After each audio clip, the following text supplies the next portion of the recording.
Welcome to our channel. Today we how to restore your thought leadership using Medium crossposting step by step clearly. Begin by selecting a piece of content you want to crosspost on Medium. Ensure that this content showcases your expertise and aligns with your thought leadership. Create a Medium account if you don't have one already. Once logged in, navigate to your profile and make sure it's complete and professional.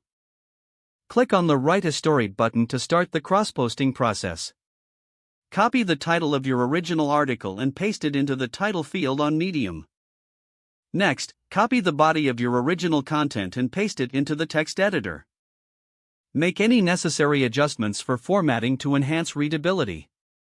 Add images or graphics if they were part of your original article to support your arguments. Utilize Medium's formatting tools to emphasize key points, using headers, bold text, and bullet points. Ensure to include relevant tags to enhance discoverability. Consider adding a brief introduction that contextualizes the content for Medium readers. Incorporate a call to action encouraging reader engagement or comments. Review your Medium draft for any spelling or grammatical errors. Publish your article once you are satisfied with the content and presentation. Share the Medium link on your other social media channels to widen your audience. Monitor the engagement on your Medium post to gauge its reach and impact. Use this feedback to refine future content and re-engage with your audience. If the page does not load, refresh the browser or try again in a private or incognito window. Make sure you are using the correct email address, then retype it carefully to avoid small typos. If your password is not accepted, use the reset option and create a new strong password you can remember. Check your spam folder for verification or security emails, then complete any requested confirmation steps.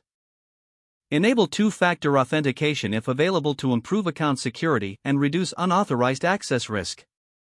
After signing in, review your profile details so your contact information and settings are accurate and current. If you see an error message, note it down and try again after restarting your device and internet connection. Log out when you finish, especially on shared devices, to keep your account and payment information secure. If the page does not load, refresh the browser or try again in a private or incognito window. Make sure you are using the correct email address, then retype it carefully to avoid small typos. Don't forget to like this video and subscribe to our channel for more step-by-step tech guides.